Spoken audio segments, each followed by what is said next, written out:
What if you could win $1 million every year, but first you had to survive a 24-hour hunt by a killer gorilla with genius IQ?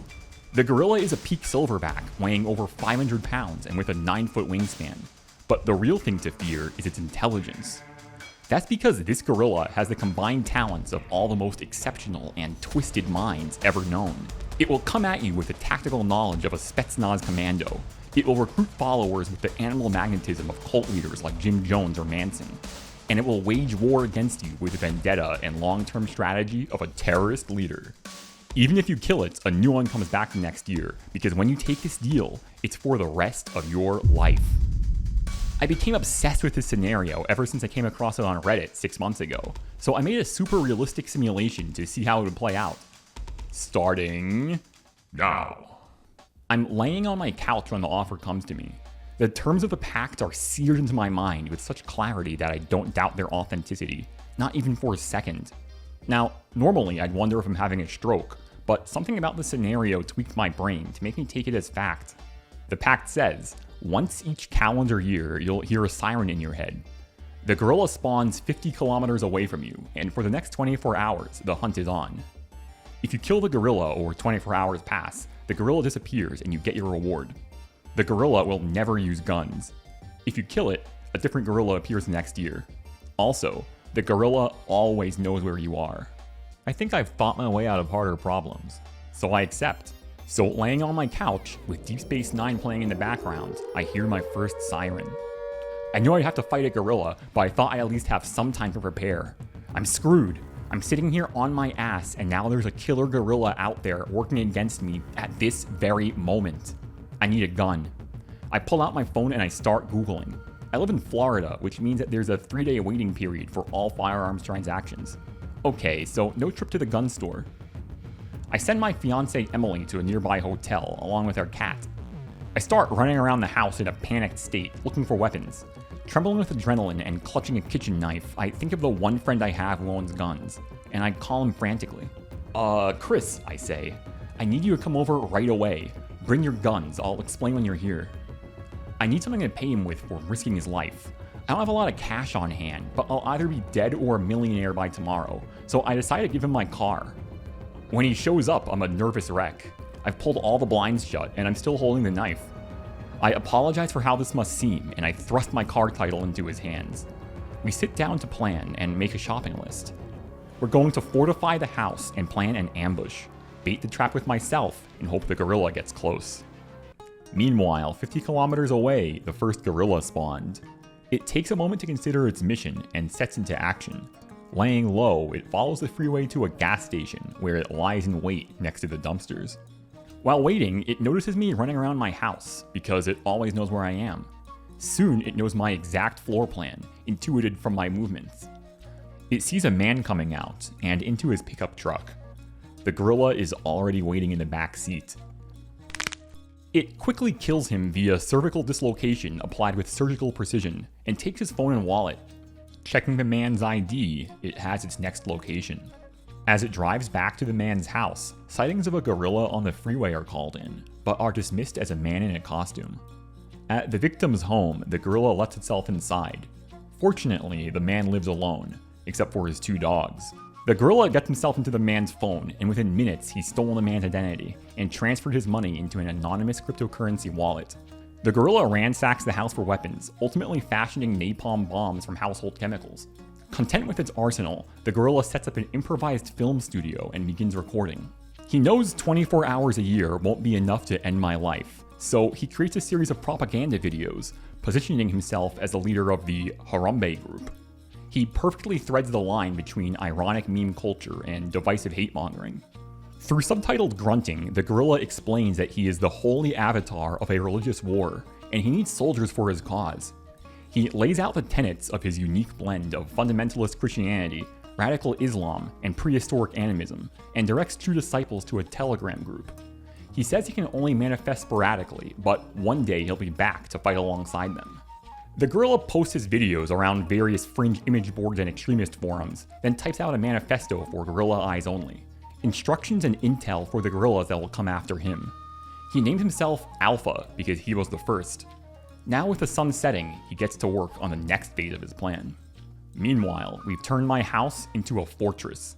The windows are boarded up and spike strips line the property. I placed security cameras around the house, and even some across the street, overlooking the vacant lot that could hide a gorilla. Once that's done, we begin to settle in for the night. Suddenly, a knock at the door. I shout, "No one answer!" But it continues. "Hey, someone order pizza?" "I thought we agreed on no outside food," I say. I thought it could have been the gorilla. Then I realized this was the gorilla. He was ordering food to my house as a way to test my responses and wear down my patience. I call the pizza place to explain, but they're furious at me. I don't understand until I get another call. It's my own voice threatening me and saying horrible things about my loved ones. The gorilla made an AI clone of my voice and was using it to mock me and destroy my reputation. I hear heavy animal breathing on the other end and realize the gorilla is on the line, waiting for a response. I'm at a loss for words. I hear hooting that could be laughter. Then the line goes dead. All the power goes out on the street. My adrenaline surges. All that time spent setting up cameras, wasted. And this means the gorilla is close. This is so much worse than I could possibly imagine. It's 3 a.m. We've been at this for hours and the siege has only just begun. We hear something hitting the house. It's the gorilla throwing rocks. He's testing our defenses, trying to provoke a response. The gorilla always knows exactly where I am, so I'm set up right in the middle of the house, not moving and away from any windows. That's the gorilla's firebombs. I have Chris drill a peephole in the plywood, but all we can see are flames. I remember now how he boarded up the back door and made for only one possible way into or out of the house. I began to wonder if me and my friends were about to die in a fiery tomb of our own creation. It's getting warm in the house, but I can hear fire trucks in the distance. Whatever the gorilla is going to do, it's going to have to do it soon. The gorilla rams the truck through my front door and emerges, covered in burning debris and wielding garden tools turned into flaming throwing spears. He goes from room to room, searching and spreading fire. He knows exactly where I am, but I'm somewhere he never saw me go before. I'm above him. We're above, hiding in the attic, and the gorilla doesn't know the way up. Soon, he finds the hatch. He takes his last spear and starts to push it open. Now Chris knows where he is. He shoots down between the rafters, and the gorilla grunts and slumps to the ground. It looks at me with hatred, which fades, replaced with glassy apathy. But there's no time to celebrate. Smoke is getting into the attic now. I can hear firefighters outside, but we're trapped in the attic, and no one knows. I grab the sawzall I had Chris stash up there earlier that day, and I cut our way to freedom. When I emerge from the roof of my burning home, I do so as a phoenix. I've been reborn by my first encounter with the gorilla, and now I'm financially free. The next few days progress quickly. We pack up our surviving belongings into my second vehicle, a Toyota Tundra, and hit the road. The first-gen Toyota Tundra was Toyota's first full-size truck for the American market, competing against the Ford F-150. It packs the bulletproof 4.7-liter V8 engine, the same one found in the Land Cruiser and the Lexus LX. The same engine, in fact, that propelled a Tundra over 1 million miles before Toyota bought it back to study. The best part about these trucks is you can buy them for next to nothing on Facebook Marketplace. I got mine for $800. But now I've earned my first million, and it's time to purchase my first war wagon. The cruel calculus of car safety dictates that the heavier your car is, the safer it is for you, but the more deadly it is for everyone else. I already survived one vehicle ramming attempt, and I'm certain he'll try again. So in Jacksonville, I buy a Ford F-450 with the platinum trim. I have to part with an eye-watering $100,000, but I think it's worth it. It weighs in at over twice the weight of my Tundra, so it'll be that much more effective in keeping us safe, swaddled inside of our 4-ton kinetic missile. The premium leather interior and massaging seats are just a cherry on top. It even has Sirius XM radio, which I'm thrilled about. I was always curious what Howard Stern was all about. I drop another 100 racks on a fifth-wheel trailer home. I go to a gun store and arm myself with a rifle, shotgun, and a snub-nosed .357 Magnum, the most practical guerrilla-stopping caliber. While I wait for my background check to clear, I take a few classes on how to drive the fifth wheel. It's still November, and if I understand the scenario correctly, I believe we're still safe until the next calendar year. While camping at one of Florida's beautiful springs, I outline my plan to Emily. The next time I hear the siren and the gorilla comes for me, I'll just start driving. I'll be heavily armed and traveling alongside 16 tons of truck and trailer. From a physics perspective alone, I'd expect to obliterate whatever vehicle the gorilla could steal. I don't think he'd even be able to catch up. So with our last month of safety, we tore west towards California to wait out the winter. We're enjoying a mild winter in California when the gorilla comes next. We're in camp, so we quickly throw everything into the trailer home and book it to the freeway. I don't stop driving until the 24 hours are up, but it's a small price to pay for $1 million. I keep expecting to see a gorilla around every corner, but it never shows up. The next 6 years are the happiest of my life. I break ground on Goblin Mania, a series that will be my magnum opus. It's about a dungeon-delving goblin who discovers that his entire world is just a tiny part of something larger than he could ever comprehend. Even better, I now have the stability to start a family. I get married, and soon enough, I'm a father to 2 beautiful girls. We settle down in a home near Los Angeles, escaping into the surrounding desert when the gorilla comes. Those days, I have the house staffed with security. The first year with the house, they found the gorilla inside, going through my desk. They made short work of it. An autopsy revealed nothing special about it. Other than that little hiccup, we didn't see the gorilla for a decade. What could go wrong? Well, back in 2026, when I ditched that second gorilla, it quickly realized it wasn't able to catch up to me. So once again, it finds its way into town and sets up inside a hapless victim's home, sitting at the computer. Remember, this is a new gorilla. It shares no memories with the previous one. But it's still an equally ruthless genius, so it knows its predecessor would have started to build a following. He looks around for a gorilla-themed hate group and quickly finds the burgeoning Harambe group. What's more, he finds the instructions and manifesto left behind by Alpha.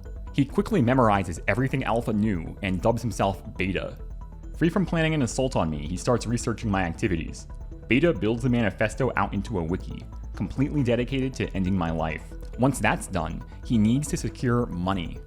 He shoots a video with aspects that ensure its authenticity, like having the day's news play in the background. He explains that he is a real sentient gorilla, and his special cryptocurrency will take everyone to the moon.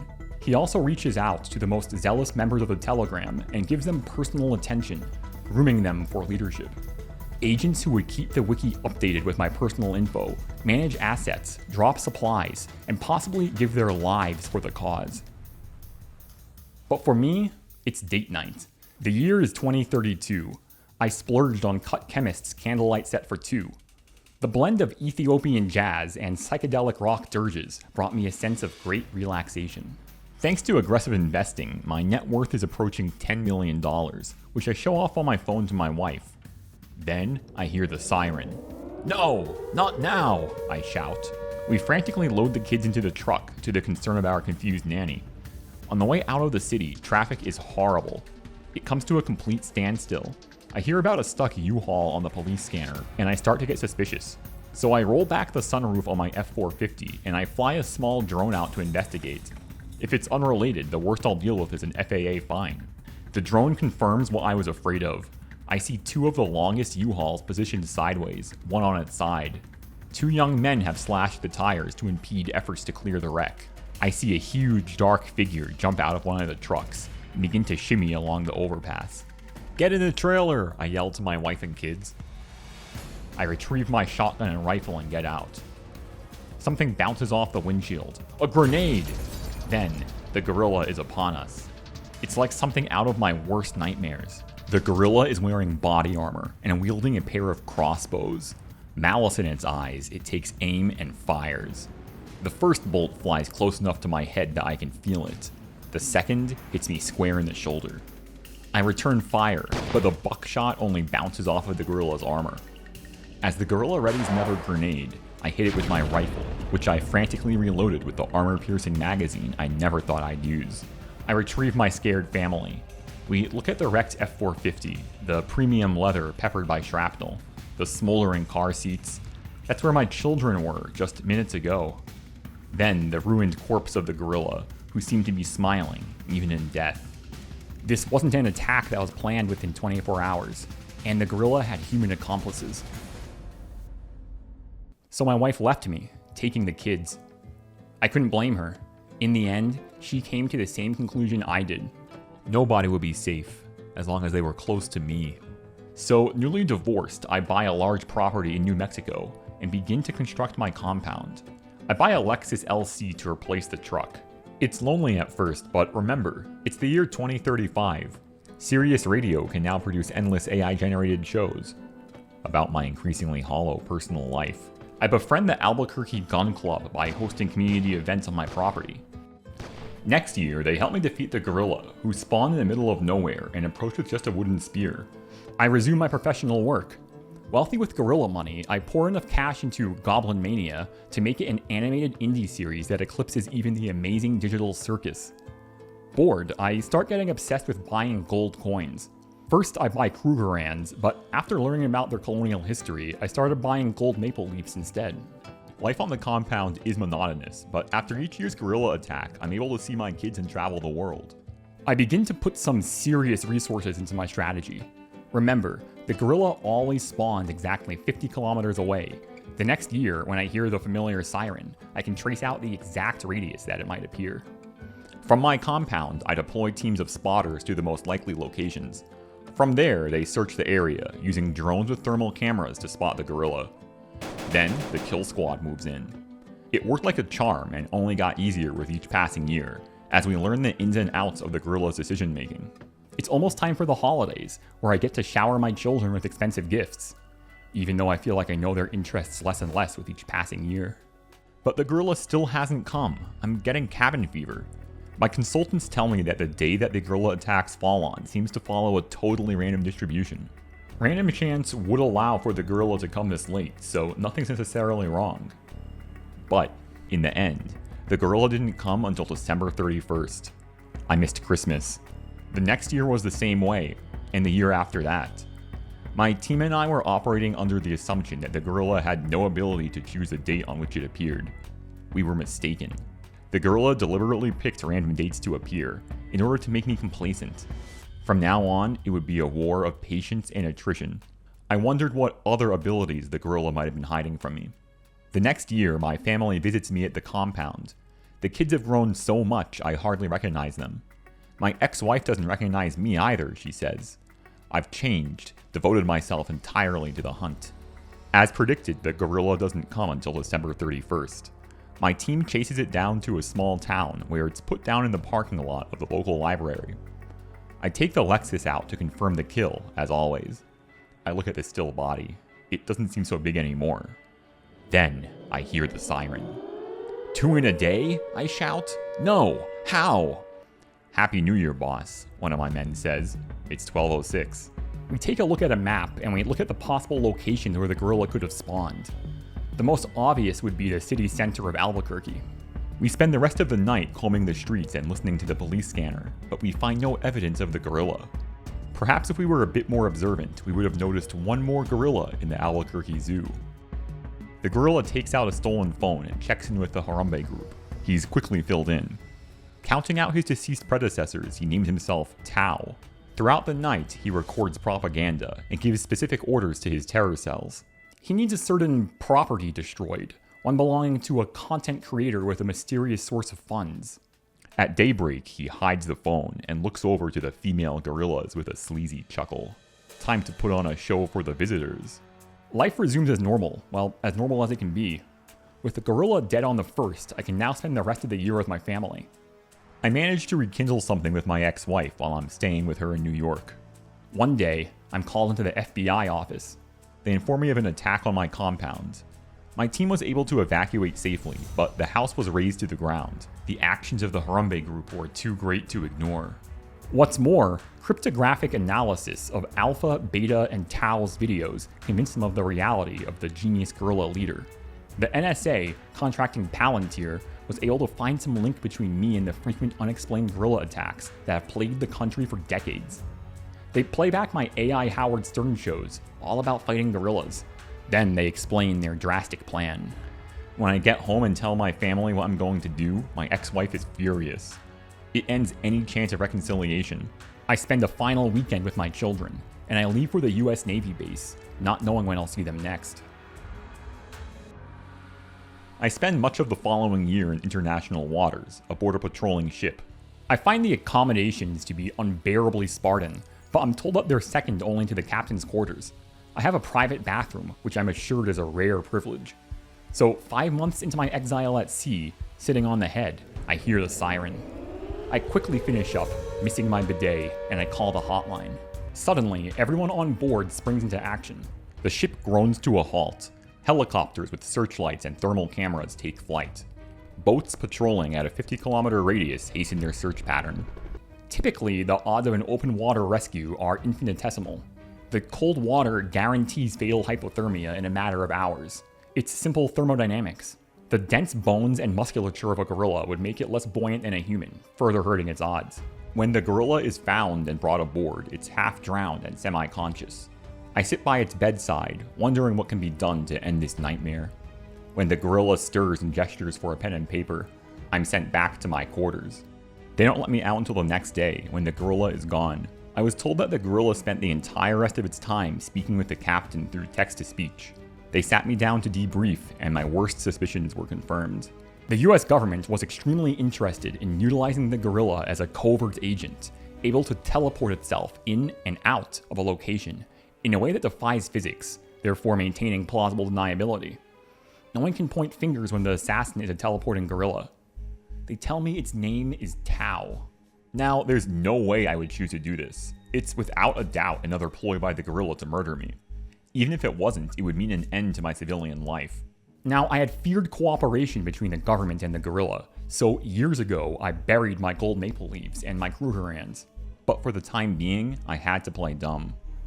I pass a message to my ex-wife about the gold I buried in Central Park. Back at the ruined compound, I collect a few personal effects and get into a leased supercar, the Lexus LFA. I slip the agency goons who are tailing me by simply outspeeding them on the highway. This is the last time I'll ever drive a luxury car, and I want to make the most of it. At the coast, I slip away on the container ship as a fugitive. I shave my thinning forelock to help with the disguise. It never grows back. While I'm somewhere in the North Atlantic Ocean, I hear the siren. That would be Tau, the gorilla from the past few years, the one that took everything from me. I wait with grim satisfaction and reflect on my narrow escape. The 30-year-old Mitchell who took the deal would never have been able to escape like I did now at 55. I had traded my youthful body for decades of experience in espionage and evasion, and I had traded everyone close to me away for money. What good it did for me. I'm awarded the money after 6 hours. I imagine Tau's final breaths before he slipped under the subarctic water. Maybe at first he thought he was going to be rescued again by the US Navy. I wonder how long he held out hope. But in the end, you can't defeat thermodynamics.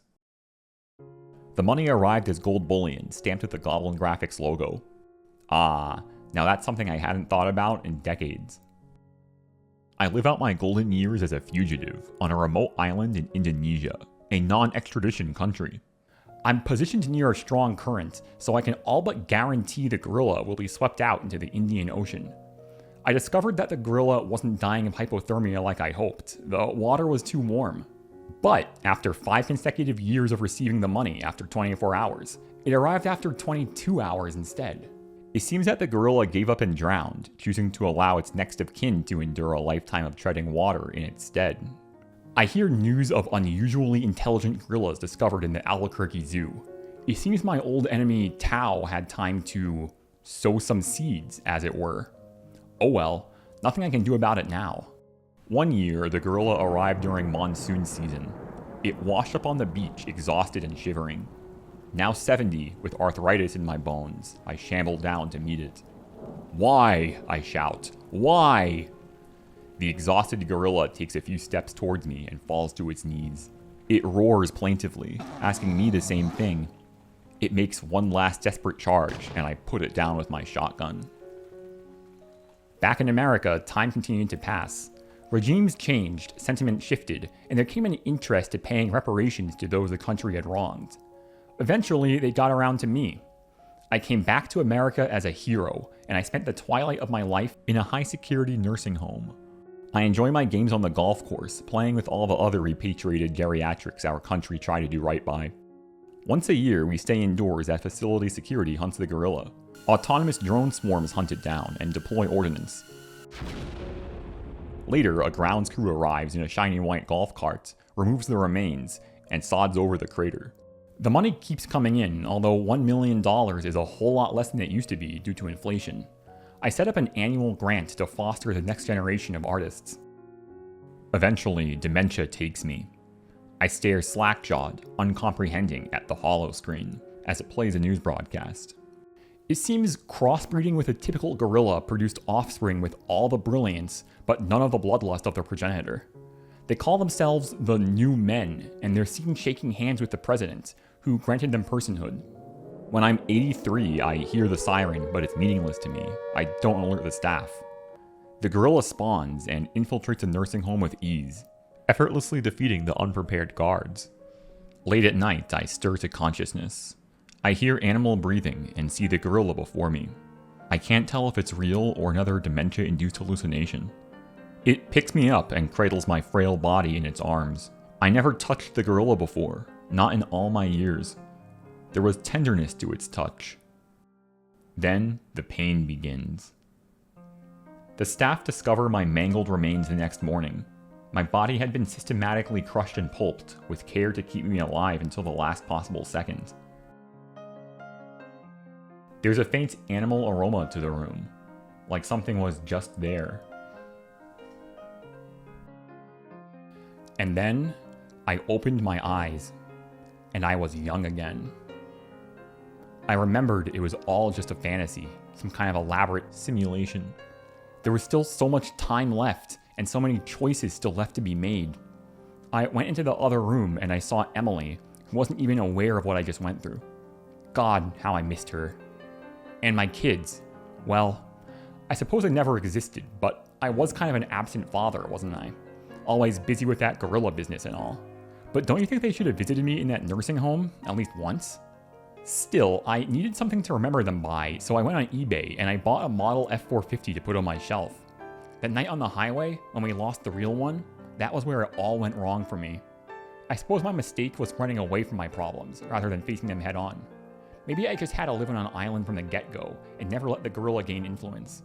Let me know in the comments what you do differently in this scenario. Okay, here's the credits, including my only Patreon member to make it here on this video. Thank you, executive producer Aiden. That's right, higher tier Patreon supporters get executive producer credits here, so give it a shot if you want to pad your IMDb resume. Next month's video is going to be about a famous dwarf who was hidden inside a pie and killed a man in a duel, but at two very different stages in his life. Thanks for watching!